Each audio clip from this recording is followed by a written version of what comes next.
نوجوان نے مجھے بڑی گہری بات سنائی، میرا قریبی تعلق تھا. کہنے لگا گھر میں بڑا مسئلہ ہے، بڑی پریشانی ہے، ماں اور بیوی کا ماحول اتنا سخت ہو گیا ہے کہ نمٹ نہیں سکتا. آپ یقین کریں میں نے ڈیٹیل سے ساری چیز کو سٹڈی کیا، میرے پاس اتنا وقت نہیں ہوتا، پھر بھی میں نے اس فیملی کو پورا پڑھا تو غلطی نوجوان کی نکلی. نہ اس پہ اماں اعتبار کرتی ہے نہ بیوی اعتبار کرتی ہے.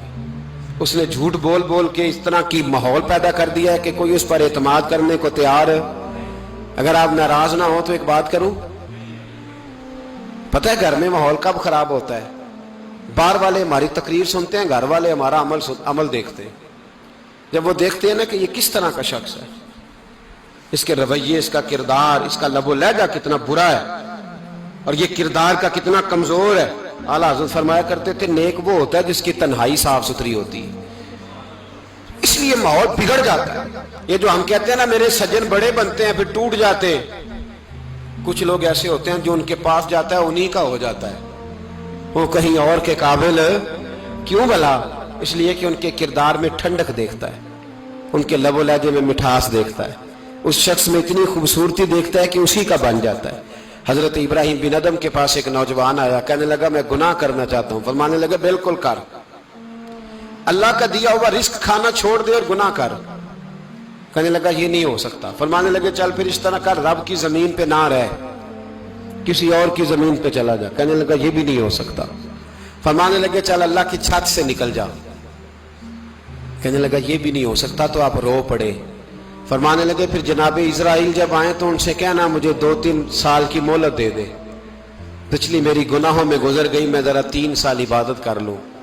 تو وہ شخص بھی رونے لگا، کہنے لگا حضور وہ مہلت نہیں دیتے، وہ جب لینے آتے ہیں تو پھر لے کے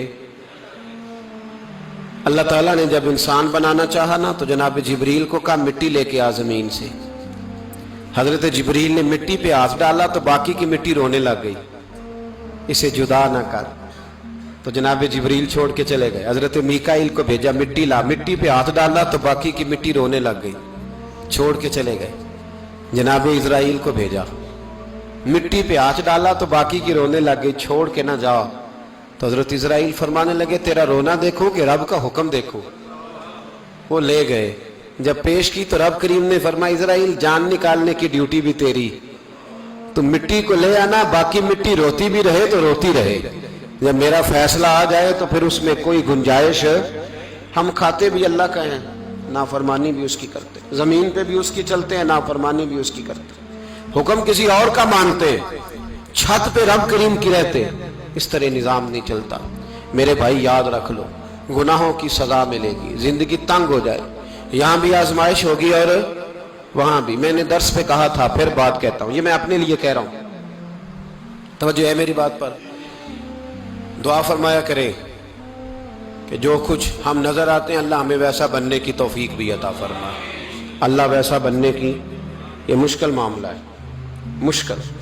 دیکھیں نا ایک آدمی سیاستدان ہے، اس نے بڑے اچھے نعرے لگائے، انقلاب آ جائے گا، میں غریب کا بھلا کر دوں گا، میں یتیموں کے سر پہ ہاتھ رکھوں گا، میں مجبوروں کی مدد کروں گا، میں دکھیوں کی مدد کروں گا، مزدوروں کو. اس نے اچھے اچھے نعرے سکھائے، اچھا اس نے پیغام دیا. اندر اس کے یہ تھا کہ اقتدار ملے گا تو مرضی کروں گا. لوگ اس کے گرد بھی گئے، اس کی گاڑی کے پیچھے بھی بھاگے، لوگوں نے اس کے نعرے بھی لگوائے، جیب سے پیسے لگا کے اس کے پوسٹر بھی شائع کیے. لوگ اس کے گرویدہ ہو گئے، لوگوں نے پوری، اور میری قوم نے تو بیچاری نے کئی دفعہ دھوکے کھائے. جس نے نعرہ لگایا غریب اسی کے پیچھے مسیحا بن کے چل پڑا. آج دھوکہ دے لیا، لوگوں کو پیچھے لگا لیا. یہ بتاؤ اگر راز کھل جائے، اگر راز کھل جائے کہ یہ دھوکہ دے رہا ہے، یہ فریب کر رہا ہے، تو لوگ اس کا کیا حال کریں گے؟ یہ راز قیامت میں کھل جائے گا. قیامت میں یہ راز یہ کھل جائے گا. یہ دھوکے باز تھا. اذا زلزلت الارض زلزالها، جب زلزلہ آئے گا جیسے اس کا آنا ٹھہرا. واخرجت الارض اثقالها، زمین اپنے بوجھ باہر نکال دے گی. اس سے مراد کیا ہے کہ زمین پہ جو جرم ہوئے زمین بتا دے گی، باہر نکل آئے. وقال الانسان ما لها، انسان کہے گا اسے کیا ہوا، یہ تو سب کچھ بتا رہی. بوجھ باہر نکال دے گی. ایک آدمی پیر طریقت بن کے بیٹھ گیا، جبہ کبا پہن کے بڑی پگڑی باندھ کے بیٹھ گیا، اچھی اچھی نیک باتیں بتانے لگا، لوگ اس کی دست بوسی کرنے لگے، ہاتھ چومنے لگے، پیچھے لگ گئے، خدمت کرنے لگے، جیب سے نذرانہ دینے لگے۔ اس کے نام پر لوگ اپنی جیب سے لنگر پکانے لگے، خانقاہ کی خدمت ہونے لگی، مہمان اس کے آتے، نوکری کوئی اور کرتا۔ میں نے کہا تھا شاید اپنے لیے کہہ رہا ہوں، ڈیوٹیاں لوگ کرنے لگے، حالات بدلنے لگے، لیکن اس کے اندر تو چور تھا، وہ تو دکاندار تھا۔ تو یہاں جو اس کے پیچھے لگے تھے وہ تو سچے تھے، انہیں تو اجر ملے گا، لیکن اس کا جب راز کھلے گا تو بڑی رسوائی ہوگی۔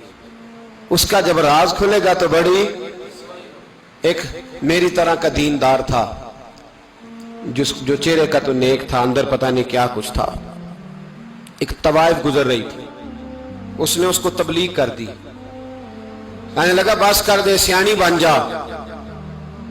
تو کسی دانشور میں لکھا ہے اس نے بڑا سخت جواب دیا، اس عورت نے کہنے لگی بابا میں تو جو ہوں وہ نظر بھی آ رہی ہوں، تو بتا جو تو نظر آتا ہے وہ تو ہے کہ نہیں؟ اس بندے نے چیخ ماری اور بے ہوش ہو کے گر پڑا۔ تو لوگوں نے کہا بابا آج کسی صوفی کا کلام سنا ہے جو بے ہوش ہو گیا؟ تو اس نے کہا نہیں، آج طوائف کی بات سنی ہے، طوائف کی۔ اور وہ عجیب بات کر گئی ہے، وہ کہہ گئی ہے میں تو جو ہوں میں نظر آ رہی ہوں، تو بھی تو بتانا، تو بتانا کہ تو دستار امامت پہنتا ہے۔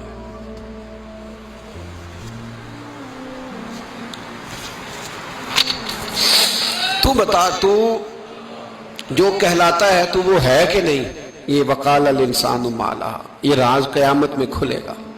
ہم جو کچھ بتا رہے ہیں نا اپنی زبانوں سے، ہمیں اپنے گناہوں کا احساس ہونا چاہیے۔ ایسا نہ ہو کہ جب سزا ملے تو پھر اس طرح کی ملے کہ دوبارہ کسی کو کوئی منہ دکھانے کے قابل نہ رہے۔ میرے بھائی یاد رکھیں اور سمجھیں، گناہ انسان کی زندگی کو تنگ کرتے ہیں۔ میرے نبی پاک علیہ السلام نے فرمایا جب تو جھوٹ بولتا ہے تو تیرے فرشتے کرامن کاتبین سائیڈ پہ ہو کے کھڑے ہو جاتے ہیں، جب تو زنا کرتا ہے تو تیرے اندر سے ایمان نکل جاتا ہے۔ اور نبی پاک علیہ السلام نے فرمایا جب میری قوم میں ناانصافی عام ہو جائے گی تو قتل بھی عام ہو جائے گا۔ اور سن لو، لکھ لینا یہ حدیث دل کی تختی پر۔ نبی پاک علیہ السلام نے فرمایا جب میری قوم میں بے حیائی اور بدکاری عام ہو جائے گی تو دو سزائیں اللہ دے گا، ایک تو جوان موتیں آئیں گی، جوان بچے کچھ بھی نہیں دیکھا چلے گئے، اور دوسری سزا اللہ یہ دے گا کہ ایسی بیماریاں آئیں گی جن کا علاج نہیں ملے گا، ایسے امراض پھوٹ پڑیں گے۔ اگرچہ میں آپ کو ایسی تقریر بھی سنا سکتا تھا جس پہ آپ بہت زیادہ محظوظ ہوتے، پر میں نے اس جمعے میں ایسا موضوع چنا ہے جس کا ہمیں خاص ضرورت ہے۔ بھائی دیکھے تو صحیح، کہیں ایسا تو نہیں کہ ہم ان عیبوں میں مبتلا ہیں۔ میرے نبی کریم علیہ السلام نے فرمایا جب تم نیکی کا حکم دینا اور برائی سے منع کرنا چھوڑ دو گے پھر اللہ تم پر ظالم حکمران مسلط کرے گا۔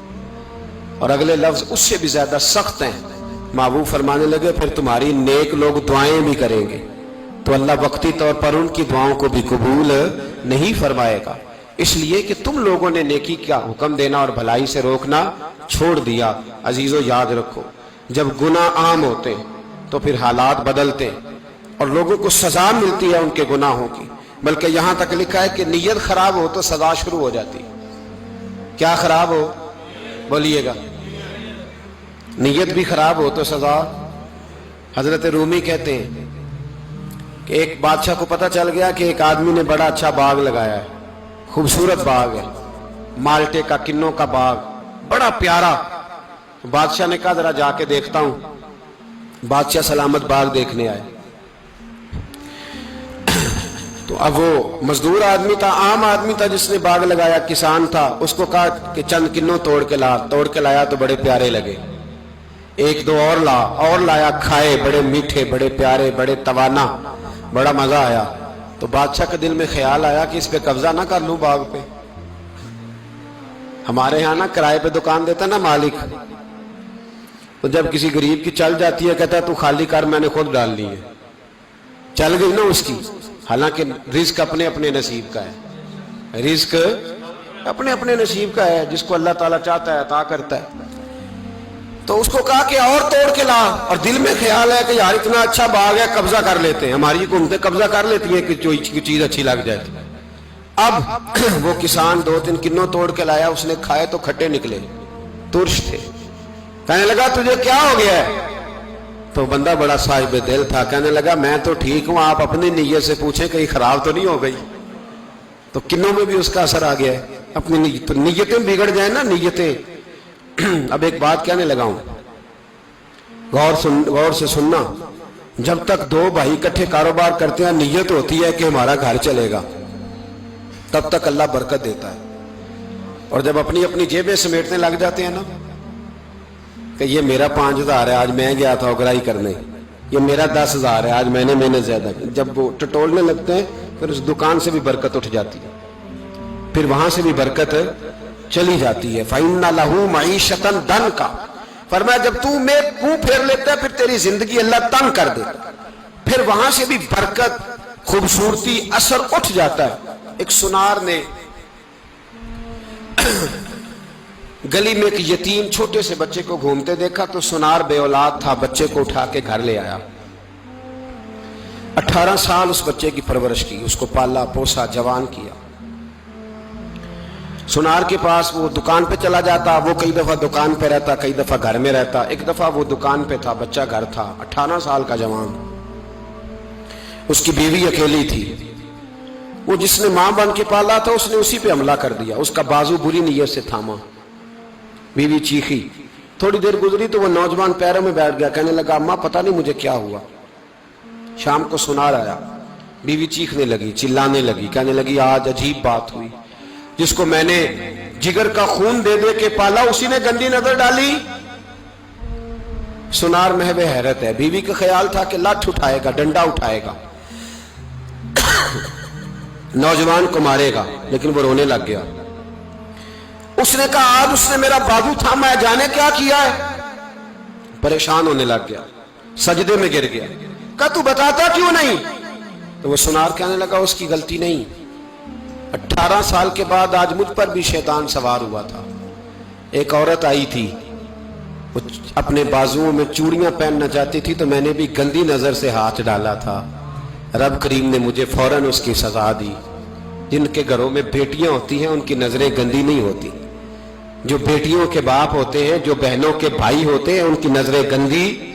اور اگر تو ٹیلی فون کرتا ہے، تو کسی عورت کے ساتھ تعلق رکھتا ہے تو یہ بات لکھ لے، امام فخر الدین رازی 1، علامہ اسماعیل حقی 2، ملا جلال الدین رومی 3، امام خازن 4، امام جلال الدین سیوطی 5 حدیث کے استاد اور محدث لکھتے ہیں کہ اگر تو کسی پر گندی نظر ڈالے گا تو تیرا گھر بچ سکتا، یاد رکھ نہیں بچے گا، اس لیے کہ تیری نظر کسی کی بیٹی کو بیٹی سمجھ تاکہ تیری بچی کا پردہ قائم رہے، کسی کی بہن کو۔ یہ کیا بات ہوئی کہ تو جتنا مرضی گند معاشرے میں پھیلاتا رہے تیرا گھر بچا رہے؟ یہ کیسے ہو سکتا ہے؟ فَإِنَّ لَهُ مَعِيشَةً ضَنْكَ، اللہ فرماتے ہیں زندگی تنگ ہو جائے گی تیرے لیے مشکل، تو ڈھونڈتا پھرے گا کہ میں مرنے کو جگہ تلاش کروں۔ سچی توبہ کرے، کھری توبہ کرے۔ یہ گناہ انسان کو مجبور کر دیتے ہیں۔ حضرت عبداللہ بن مبارک رحمت اللہ تعالی علیہ، ان کے سینکڑوں شاگرد تھے، ایک شاگرد کے انتقال کا وقت آیا تو گھر گئے ملنے۔ آپ کہتے ہیں میں نے زور لگا لیا پر اس کی زبان پر کلمہ جاری نہیں ہوا۔ میں اسے کہتا کلمہ پڑھ پر اس کی زبان پر جاری۔ اللہ اکبر، بہت بڑی نعمت ہے، دعا فرمائیں اللہ ایمان کی موت عطا فرمائے، ایمان کی موت دے اللہ کریم، ایمان کی موت دے۔ ایسے بھی لوگ دیکھے ہیں، مسجد نبوی ہے، رسول اللہ کا شہر ہے، سر سجدے میں ہے، روح پرواز کر گئی، روح پرواز، کتنا نصیبوں والا ہے، کتنا نصیبوں والا ہے کہ مسجد نبوی میں سر سجدے میں رکھا ہے، اور اللہ تبارک و تعالیٰ نے محبوب کے قدموں میں موت عطا فرمائی۔ تو حضرت عبداللہ بن مبارک کہتے ہیں میں نے اس کو کہا کلمہ پڑھ تو اس کی زبان پہ جاری نہیں ہوتا۔ میں بار بار کہتا تو وہ منت کرتا، کہتا حضور میں کوشش کرتا ہوں جاری نہیں ہوتا۔ فرماتے میں پریشان ہو کے اٹھا، ابھی میں دروازے پہ پہنچا تھا، اس نے چیخ ماری اور روح پرواز کر گئی۔ بچے رونے لگے، بیوی رونے لگی، تو میں نے اس کی بیوی سے کہا کہ یہ جرم کیا کرتا تھا، اتنا بڑا پاپی پہ کلمہ جاری نہیں ہوا۔ اس کی زوجہ کہنے لگی حضرت جی 2 گناہ تھے اس کے، ایک تو یہ شراب کا عادی تھا، روکتی تھی باز نہیں آتا تھا، اور دوسری بات یہ کہ یہ اپنی اماں کا نافرمان تھا۔ وہ 2 گلیاں چھوڑ کے رہتی ہے، یہ کبھی ملنے نہیں گیا تھا۔ اس بوڑھی کا کلیجہ اس کی طرف سے بڑی تکلیف میں تھا، تو حضرت عبداللہ بن مبارک کہنے لگے جا تو بھی دعا کر، اور اس کی ماں کو بھی کہہ دعا کرے کہ یہاں تو یہ کلمہ نہیں اسے نصیب ہوا، اللہ کرے اللہ آخرت کی منزلیں اس کی بہتر فرما دے۔ میرے بھائی ایسے گناہ حضرت مالک بن دینار نے توبہ کی انہوں نے۔ کس طرح؟ فرماتے میں نشے کا عادی تھا، کسی نے مجھے کہا کہ بطور دوائی شراب پی لو تو میں نے پی لی۔ نشے کا عادی تھا، شراب پیتا تھا۔ اللہ تعالیٰ نے بڑی منتوں اور کوششوں کے بعد، منتوں کے بعد ایک بیٹی عطا فرمائی، وہ بھی 2.5-3 سال کی ہوئی تو پردہ کر گئی۔ کہتے میں اس کی قبر پہ بیٹھ کے گھنٹوں روتا، شراب کا عادی تھا۔ ایک دن سویا تو خواب دیکھتا ہوں کہ میرے پیچھے ایک بڑا سانپ لگ گیا، اور سانپ جب منہ کھولتا ہے تو انگارہ نکلتا ہے۔ میں پھر دعا کرتا ہوں اللہ ہمیں معاف فرمائے، اللہ ہم سے درگزر۔ میں کچھ قبرستانوں میں جاتا ہوں تو میں سانپ بچھو پھرتے ہوئے دیکھتا ہوں، تو ڈر آتا ہے کہ ہم یہاں آنے والے ہیں۔ یہ لوگ کہہ رہے ہیں کہ تمہاری تیاری ہے، کسی وقت بھی اعلان ہو جائے گا کہ چلو بھائی چلو فلاں صاحب کا جنازہ ہے، اٹھو۔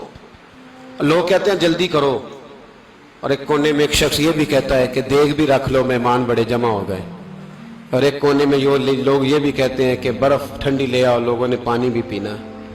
پہلے اعلان ہوتا ہے کہ فلاں فوت ہو گیا، پھر اعلان ہوتا ہے جنازے کا ٹائم ہو گیا، پھر اعلان ہوتا ہے جنازہ اٹھایا جائے گا، اور پھر بات ختم ہو جاتی ہے۔ پھر کل من علیہ فان، پھر کوئی نہیں پوچھنے آتا، ختم ہو گئے، قصہ ہی ختم ہو گیا، ان لوگوں کی کہانی مٹ گئی، ختم ہو گئے۔ بڑے بڑے کج کلا، کوئی پوچھنے والا نہیں۔ موت کا راج ہے موت کا راج، موت راج کرتی ہے بس، اور کسی کا راج نہیں۔ وہ راج کرتی ہے، جدھر جاتی ہے اسی کا راج ہے، راج کر رہی ہے۔ تو حضرت مالک بن دینار کہتے ہیں قبرستان میں میں نے دیکھا، میں خواب دیکھتا ہوں بڑا اژدہا، اس کے منہ کے اندر آگ میرا پیچھا کر رہا ہے۔ کہتے ہیں میں خواب دیکھ رہا ہوں، میں دوڑا، لیکن وہ اژدہا جب میں دوڑا تو میرے آگے آ کے کھڑا ہو گیا۔ میں مشرق کو دوڑا تو وہاں بھی آ گیا، مغرب کو دوڑا تو وہاں بھی آ گیا۔ جناب مالک بن دینار کہتے ہیں ایک بوڑھا شخص کمزور مجھے بچانے آیا، پر اس اژدہا نے پھونک ماری تو وہ بوڑھا آدمی دور جا گرا۔ کہتے میں چیختا تھا، چلاتا تھا، ایک پہاڑی پہ میں بھاگا گیا تو وہاں مجھے میری بیٹی ملی، مجھے فوت ہو گئی۔ وہ اس اژدہے کے آگے اس نے یوں ہاتھ کیا تو اژدہا پیچھے بھاگ گیا۔ میں نے بیٹی کو گود میں اٹھایا، میں نے کہا بیٹی یہ کون تھا؟ کہنے لگی ابا یہ تیرا برا عمل تھا، یہ تیرا برا عمل تھا، یہ تجھے کھا جاتا اگر میں نہ ہوتی۔ تو کہا یہ بوڑھا جو مجھے بچانے آیا یہ کون تھا؟ کہا یہ تیرا اچھا عمل تھا، پر کمزور بڑا تھا، تھوڑا تھا، یہ تیرے برے عمل کا مقابلہ کرنے کی ہمت نہیں رکھتا تھا۔ حضرت مالک بن دینار کہتے ہیں میری بیٹی نے خواب میں میری داڑھی پکڑ لی اور کہنے لگی ابا میں چاہتی ہوں تو صحیح ہو جا، ایسا نہ ہو کہ پھر تیرے پیچھے یہ اژدہا لگ جائے۔ حضرت مالک بن دینار کہتے ہیں جب میں سو کے اٹھا تو میری داڑھی آنسوؤں سے بھری ہوئی، پھر اس کے بعد میں نے توبہ کی، اس طرح کی توبہ کی کہ پھر میں نے کوشش کی کہ دوبارہ میں اپنے رب کی نافرمانی نہ کروں۔ حضرت عبداللہ ابن عباس فرماتے تھے جو دنیا میں ہنس ہنس کے گناہ کرتے ہیں نا، ہنس ہنس کے جھوٹ ہنس ہنس کے بولتے، ہنس ہنس کے لوگوں کی غیبت کرتے، فرمایا یہ جو تمہیں ہنس ہنس کے گناہ کرتے نظر آتے ہیں ان کا رونا قیامت میں دیکھا نہیں جائے گا، ان کے آنسو قیامت میں دیکھے نہیں جائے۔ جو ہنس ہنس کے گناہ کرتے یہ روئیں گے، فَلْيَضْحَكُوا قَلِيلًا وَلْيَبْكُوا كَثِيرًا، رب فرماتا ہے زیادہ رویا کرو، کم ہنسا کرو۔